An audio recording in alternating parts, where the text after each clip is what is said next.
வணக்கம். நமது மீடியாவின் செய்திகளுக்காக நான் கஸ்தூஸ்ரீ.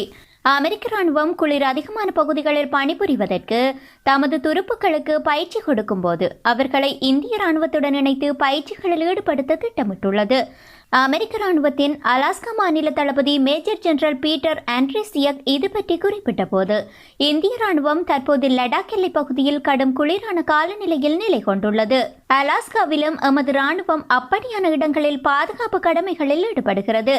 குளிர் அதிகமுள்ள பகுதிகளில் வெவ்வேறு நாடுகளில் பணிபுரியும் ராணுவத்தினரின் செயற்பாடுகளை அறிந்து கொள்வதற்காக எமது ராணுவத்துக்கு இந்தியாவின் இமயமலை பகுதியில் இந்திய ராணுவத்துடன் இணைந்து பயிற்சிகளை கொடுக்க ஏற்பாடு செய்துள்ளோம். அதேபோல இந்திய ராணுவம் அலாஸ்காவில் உள்ள குளிர் அதிகமான இடங்களில் எம்முடன் இணைந்து பயிற்சிகளை மேற்கொள்ள அழைப்பு விடுத்துள்ளோம்.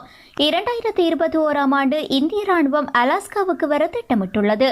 2022 ஆண்டு அமெரிக்க ராணுவம் இமயமலை பிராந்தியத்தில் இந்திய எல்லை பகுதிகளில் இந்திய ராணுவத்துடன் கூட்டு பயிற்சிகளில் ஈடுபட திட்டமிட்டுள்ளது.